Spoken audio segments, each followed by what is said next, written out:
मैं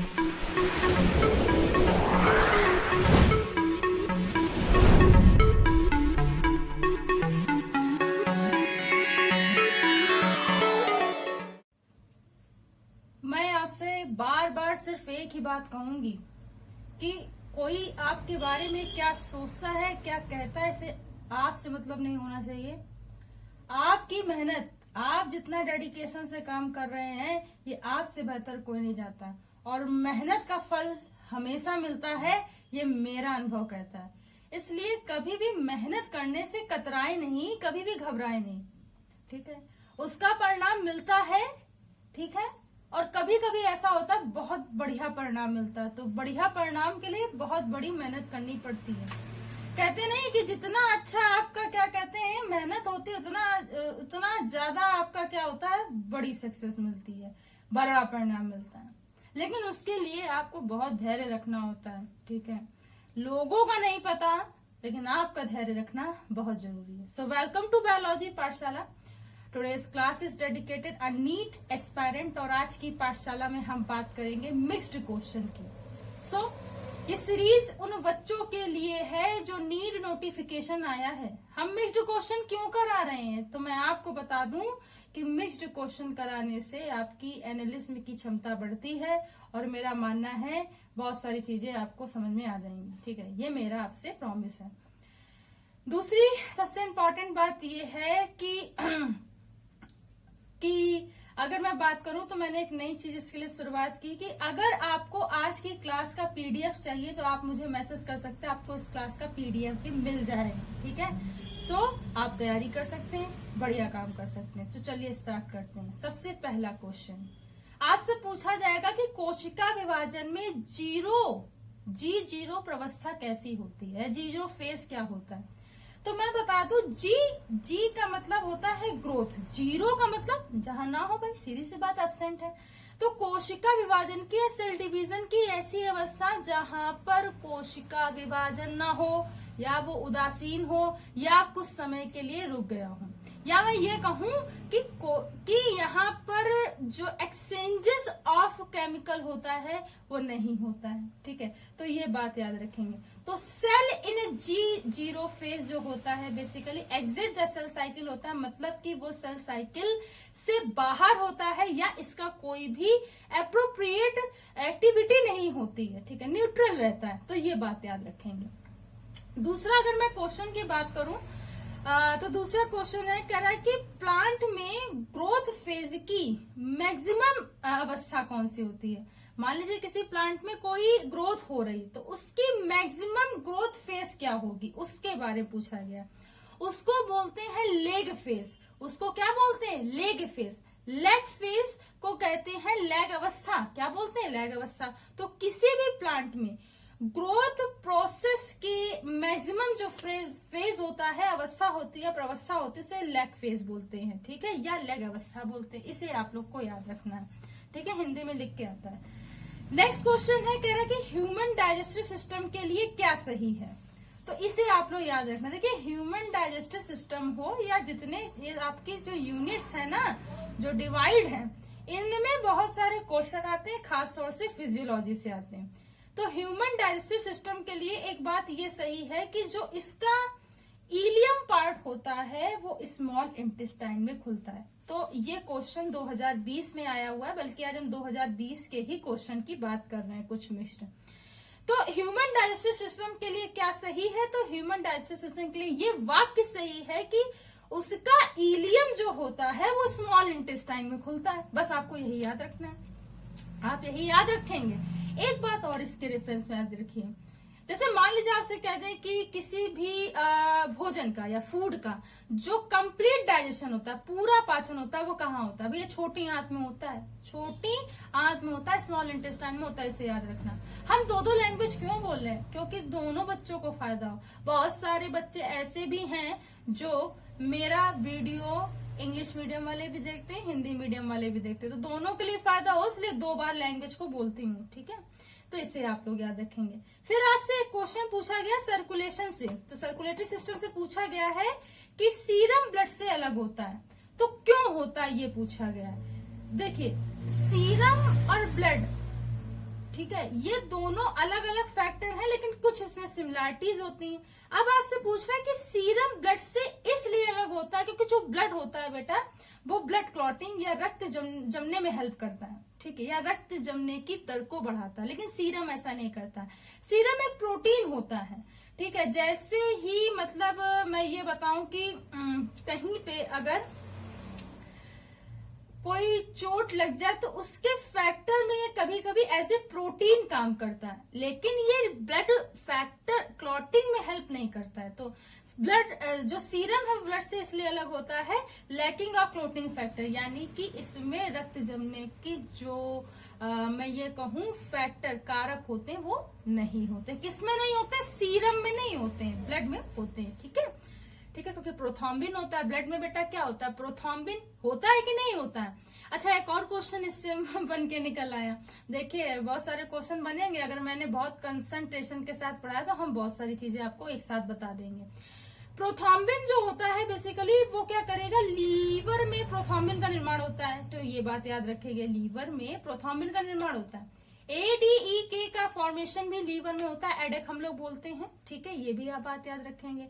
soluble protein कौन कौन से होते हैं? Vitamin B C. घुलनशील प्रोटीन कौन कौन से हैं? विटामिन बी और सी। ये कुछ बातें याद रखेंगे। नेक्स्ट क्वेश्चन देखिए, आपसे पूछ रहा है वेगस नर्व होती है कितने नंबर की? अब आपसे पूछा गया भाई देखिए हमारे में नर्व है, ठीक है, 12 होती हैं, ठीक। अब 10 से 12 पेयरिंग है, अब वेगस नर्व किस नंबर में आती है आपको ये पता होना चाहिए। तो ये 10th नंबर में आती है। किस में आती है बेटा?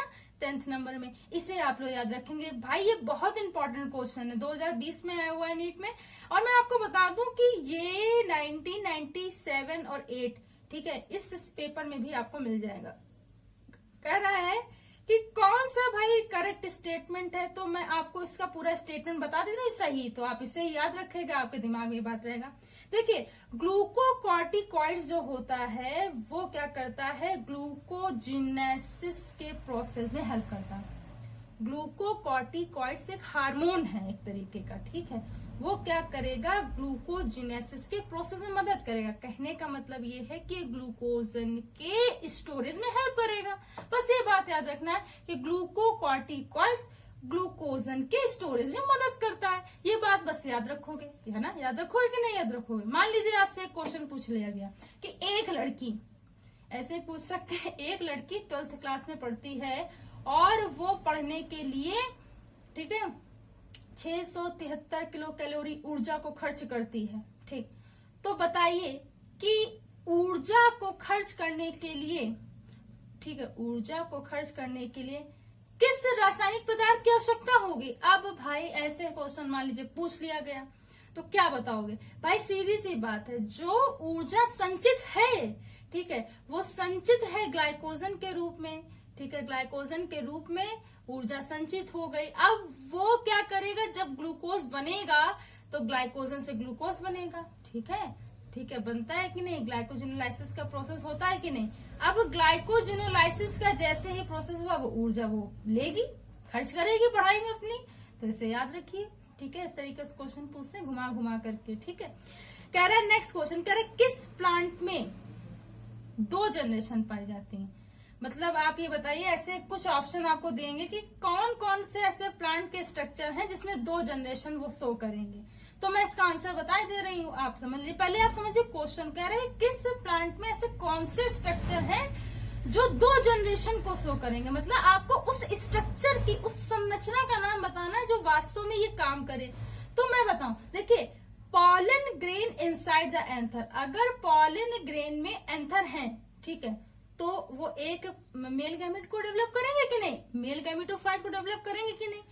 Embryo sac inside the ovule, अगर एम्ब्रियो सैक भ्रूण पोष है बेसिकली, तो वो क्या करेगा, इनसाइड द ओव्यूल, ओव्यूल यानी बीजांड के अंदर है, तो वो क्या करेगा, फीमेल गैमेटोफाइट का निर्माण करेगा।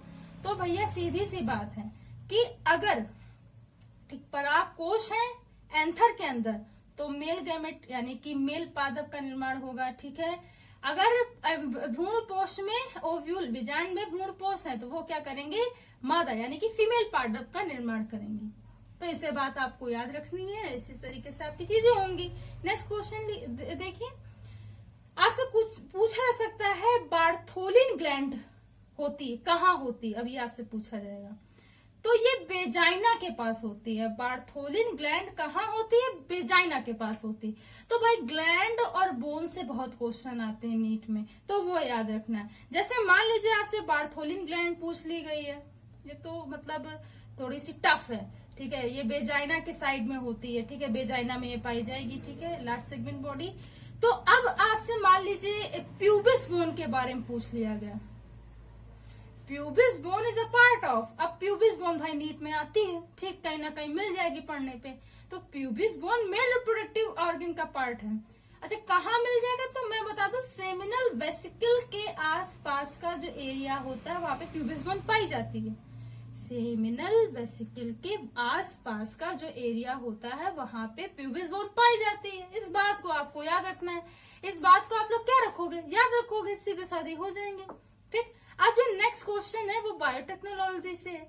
भाई आपसे पूछा जा रहा है कि जो बीटी कॉटन में, बीटी कॉटन पर बैसिलस थुरिनजेनेसिस, कह रहा है कि बीटी कॉटन क्या करता है या बीटी कॉटन किससे संबंधित। देखिए, बीटी कॉटन का फुल फॉर्म होता है बैसिलस थुरिनजेनेसिस। ये क्वेश्चन इससे पूछा जाता है। बीटी कॉटन का फुल फॉर्म क्या है? Bacillus thuringiensis. क्या करता है? ये डिसीज को रोकता है, डिसीज रेजिस्टेंस है। क्या है भाई? डिसीज को रोकता है, बीमारियों को रोकता है, डिसीज रेजिस्टेंस है। ये दो क्वेश्चन आते हैं, तो इसे आप लोग याद रखेंगे। नेक्स्ट क्वेश्चन देखिए, आपसे कह रहा है कि टर्म इकोलॉजी, अब आ गया पारिस्थितिकी, अब आ गया इकोलॉजी, इकोसिस्टम से क्वेश्चन। तो आपसे पूछ रहा है कि term ecosystem is coined by, term ecosystem किसने दिया था? एजी टांसले ने दिया था। इकोलॉजी से भी आता तो वही एजी टांसले नहीं दिया है, ठीक है। तो एजी टांसले ने टर्म इकोसिस्टम को दिया, इसे आपको याद रखना है। इसमें कोई कठिन बात है क्या? कोई दिक्कत नहीं है, ठीक है ना। तो इसे आपको याद रखना है, ठीक है। नेक्स्ट क्वेश्चन देखिए, तो कह रहे हैं कि रॉबर्ट मे के अनुसार, एक साइंटिस्ट हैं, ठीक है, रॉबर्ट मे के अनुसार ग्लोबल स्पेस डायवर्सिटी कितनी है? आज के वर्तमान युग में रॉबर्ट मे के अनुसार जो ग्लोबल डायवर्सिटी वो कितनी है? अब ये तो भाई पॉपुलेशन से आ गया, ठीक है, आएगा सब कुछ तो ध्यान रखिए, आएगा सब कुछ। तो ये अभी 7 मिलियन के आसपास है। कितनी है? 7 मिलियन, ठीक है, इससे करके 7 मिलियन लिखा होता है, तो 7 मिलियन के आसपास है। रॉबर्ट मे ने बताया कि भाई ग्लोबल स्पेसीज डायवर्सिटी जो है अभी वो भाई 7 मिलियन के आसपास है। बस इतना याद रखना है, इससे हो जाएगा, इतना याद रखना है, इससे हो जाएगा। अच्छा, अगर मान लीजिए आपसे पूछ रहा है इकोलॉजी के father of ecology, Indian ecology, तो भाई सीधी सी बात है, अगर आप ये बता देंगे रामदेव मिश्र है तो काम बन जाएगा आपका, है कि नहीं? रामदेव मिश्र याद रखेंगे। फादर ऑफ एम्ब्रियोलॉजी पूछ रहे हैं, लीवेनहॉक है, ये भी आपको याद होना चाहिए। ये सारे क्वेश्चन 12th में आते हैं और आपको पता होना चाहिए। नेक्स्ट क्वेश्चन है, मान लीजिए आपसे पोल्यूशन से पूछ लिया करे सेकेंडरी पॉल्यूटेंट्स होता है। भैया देखिए, सेकेंडरी पॉल्यूटेंट्स बहुत आते हैं, ठीक है। एक तो एक्स कंपाउंड आता है, एक्स मतलब समझते हैं, वो क्लोरीन फैमिली वाले, ठीक। फिर ओ वाले कौन से? और मैंने ये बताया कि ओजोन वाले, ठीक। तो ये सारे आते हैं। अब आपको याद रखना सेकेंडरी में कौन से आते हैं? एक्सओ वाले काम आते हैं, एक्स, ठीक, वही सीएल वाले तो 2 आते हैं भैया, तो सीएल वाले होंगे तो O3 वाले होंगे। तो ओजोन इसका एक एग्जांपल होता है, इसे याद रखें। क्लोरीन भी होता है, ठीक है, CCl4 CL6, ठीक है, ये सब सारे इसके फॉर्म होते हैं। इसी को याद रखना है, ठीक है, इसी को आपको याद रखना है, ठीक। नेक्स्ट क्वेश्चन है कि कह रहा है कि ऐसा कौन सा इकोसिस्टम है जो सबसे ज्यादा स्थायी है, सबसे ज्यादा स्टेबल है?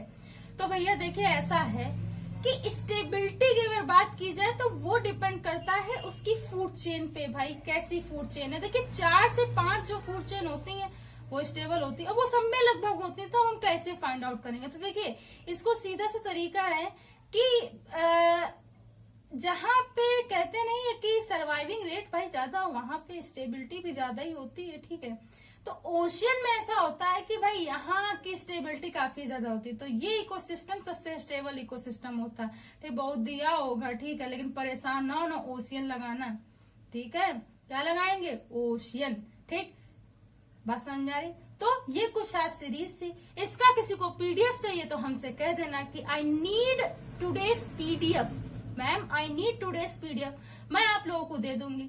तो भैया सीधी सी बात है कि अगर आज की पाठशाला आपको समझ में आई हो तो इसे ज्यादा लोगों तक शेयर कीजिए, सब्सक्राइब कीजिए, बायोलॉजी पाठशाला का बेल आइकन उस घंटे के बटन को दबाए रखिए ताकि आने वाले लेटेस्ट अपडेट आप तक पहुंच सके।